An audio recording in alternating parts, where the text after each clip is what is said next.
ಕೆಲ ಸಚಿವರು ಶಾಸಕರು ಪರಿಷತ್ ಸದಸ್ಯರು ದೆಹಲಿ ದಂಡಯಾತ್ರೆಯನ್ನ ಕೈಗೊಂಡಿದ್ದಾರೆ। ಈ ದೆಹಲಿ ಯಾತ್ರೆ ಬೆನ್ನಲ್ಲೇ ಬೆಂಗಳೂರಿನಲ್ಲಿ ಮಹತ್ವದ ಬೆಳವಣಿಗೆಯಾಗಿದೆ। ಡಿಸಿಎಂ ಡಿಕೆ ಶಿವಕುಮಾರ್ ಅವರ ನಿವಾಸಕ್ಕೆ ಶಾಸಕರು ಎಂಎಲ್ಸಿಗಳು ದೌಡಾಯಿಸಿದ್ದಾರೆ।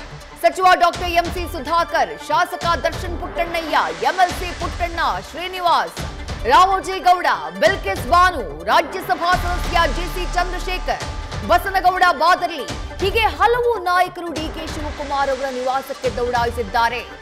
ತಮ್ಮ ಬಣದ ಶಾಸಕರ ದೆಹಲಿ ಯಾತ್ರೆಯ ಬಗ್ಗೆ ಡಿಸಿಎಂ ಡಿಕೆಶಿ ಪ್ರತಿಕ್ರಿಯಿಸಿದ್ದಾರೆ। ನನಗೆ ಗೊತ್ತಿಲ್ಲ, ನನಗಷ್ಟೊಂದು ಮಾಹಿತಿ ಇಲ್ಲ ಎಂದಿದ್ದಾರೆ ಡಿಕೆಶಿ।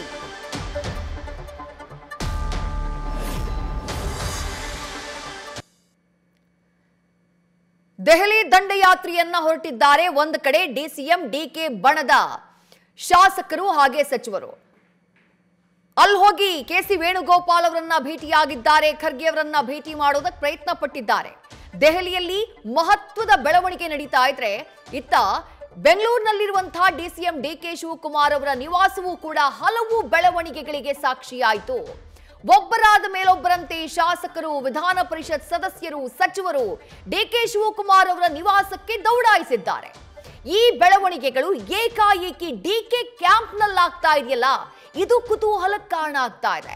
ಮಧ್ಯಾಹ್ನವಷ್ಟೇ ಚಾಮರಾಜನಗರದಲ್ಲಿ ಮುಖ್ಯಮಂತ್ರಿ ಸಿದ್ದರಾಮಯ್ಯ ಅವರು ಬಹಳ ಕ್ಲಿಯರ್ ಆಗಿ ಹೇಳಿದ್ರು, 5 ವರ್ಷಕ್ಕೆ ನೀವೇನಾ ಸಿಎಂ ಅನ್ನುವಂಥ ಪ್ರಶ್ನೆಯೇ ಬರೋದಿಲ್ಲ।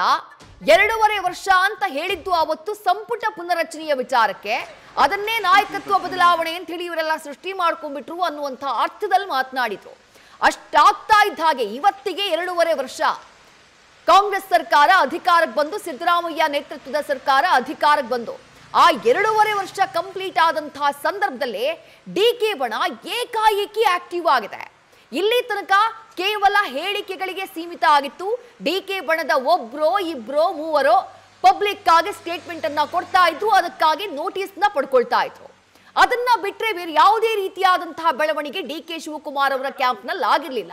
ಆದ್ರೆ ಇವತ್ತು ಏಕಾಏಕಿ ದಿಢೀರ್ ಅಂತೇಳಿ ಸಂಜೆಯ ನಂತರ ಆಗಿರುವಂತಹ ಬೆಳವಣಿಗೆ, ಒಂದು ಟೀಮ್ ದೆಹಲಿಗೆ ಹೋಗಿದೆ ಹೈಕಮಾಂಡ್ ನಾಯಕರನ್ನ ಭೇಟಿಯಾಗೋದಕ್ಕೆ, ಮತ್ತೊಂದು ಟೀಮ್ ಡಿಕೆ ಶಿವಕುಮಾರ್ ಅವರ ಮನೆಯತ್ತ ದೌಡಾಯಿಸಿದೆ ಅವ್ರ ಜೊತೆ ಚರ್ಚೆಯನ್ನ ಮಾಡೋದಕ್ಕೆ।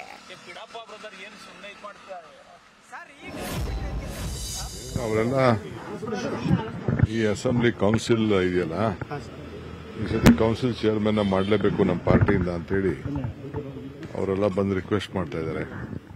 ಯಾಕಂದ್ರೆ ಹಿಂದೆನೇ ನಾವು ಮೂವ್ ಮಾಡಬೇಕಾಯ್ತು, ನಾವು ಸಮ ಇದ್ದೀವಿ, ಒಂದೇ ಶಾರ್ಟೇಜ್ ಇದೆ। ಆ ಗಾಯತ್ರಿ ಶಾಂತನಗೌಡ ಒಂದು ಕೋರ್ಟ್ಗೆ ಹಾಕಿದ್ರೆ ನಾವು ಗೆದ್ದಿದ್ದೀವಿ, ಗೆದ್ದದೇ ಇದ್ದೀವಿ, ಅದನ್ನ ಕೋರ್ಟಲ್ಲಿ ನೀವು ಆದೇಶ ಮಾಡಿಸಿದ್ರೆ ನಮಗೆ ಮೆಜಾರಿಟಿ ಇದೆ, ಯಾರು ಒಬ್ಬರನ್ನ ಮಾತಾಡ್ಬಿಟ್ಟು ನೀವು ಮಾಡ್ಕೊಡಿ ಅಂತ ಅಂದ್ಬಿಟ್ಟು ಅವರೆಲ್ಲ ರಿಕ್ವೆಸ್ಟ್ ಮಾಡ್ತಾ ಇದ್ದಾರೆ। ಕೌನ್ಸಿಲ್ ಚೇರ್ಮನ್, ಡೆಪ್ಟಿ ಚೇರ್ಮನ್ ಯಾಕೆ ಹಂಗೆ ಇದ್ದೀರಿ ಅಂತ ಅವರು ಬಹಳ ರಿಕ್ವೆಸ್ಟ್ ಇದೆ ಸರ್। ಇವತ್ತು ಮಧ್ಯಾಹ್ನ ಕೆಲವು ಸಚಿವರು, ಶಾಸಕರು, ಎಂಎಲ್ಸಿಗಳು ಡೆಲ್ಲಿಗೆ ಹೋಗಿದ್ದಾರೆ ಸರ್, ಸುಮಾರು 15 ಜನ ಹೋಗಿದ್ದಾರೆ।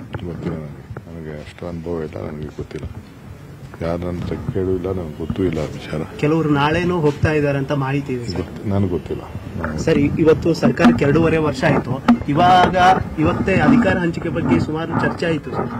ನನಗೆ ಗೊತ್ತಿಲ್ಲ, ನನಗೆ ಸ್ವಲ್ಪ ಆರೋಗ್ಯ ಸರಿ ಇಲ್ಲ, ಸೊ ಅದಕ್ಕೆ ನಾನು ಎಲ್ಲೋ ಮನೆಯಿಂದ ಈಚೆ ಬರಲಿಲ್ಲ। ಈಗ ನಾನು ಸ್ನಾನನೂ ಮಾಡಿದೆ, ಸ್ವಲ್ಪ ಹಾಸ್ಪಿಟ್ಲಿಗೆ ಯಾರೋ ನನ್ನ ಫ್ರೆಂಡ್ ಒಬ್ಬರಿಗೆ ಸ್ವಲ್ಪ ತೊಂದರೆ ಆಗಿತ್ತು, ಸ್ವಲ್ಪ ನೋಡಕ್ಕೆ ಹಾಸ್ಪಿಟ್ಲಿಗೆ ಹೋಗಿತ್ತು ಸರ್। ಇವತ್ತು ಸಿಎಂ ಅವರು ನಾನು 5 ವರ್ಷನೂ ನಾನೇ ಸಿಎಂ ಆಗಿರ್ತೀನಿ ಅಂತ ಮೈಸೂರಲ್ಲಿ ಹೇಳಿದ್ದಾರೆ, ಸರ್ಕಾರಕ್ಕೂ ಏನೋ ಬಹಳ ಸಂತೋಷ। ಯಾರು ಇಲ್ಲ ಅಂತ ಹೇಳಿದವರು, ನಾವು ಯಾರು ಅವರು ಸಿಎಂ ಆಗಿರಲ್ಲ ಅಂತ ಯಾರು ಕ್ವಶನ್ ಮಾಡಿಲ್ಲ, ಅವ್ರಿಗೆ ಸಿಎಂ ಆಗಿ ನಮ್ಮ ಪಕ್ಷ ಜವಾಬ್ದಾರಿ ಕೊಟ್ಟಿದೆ, ನಾವೆಲ್ಲ ಒಟ್ಟಿಗೆ ಕೆಲಸ ನ್ಯೂಸ್ ಫಸ್ಟ್ ನಿರ್ಭೀತಿಯಿಂದ ನಿಮ್ಮ ಪರವಾಗಿ।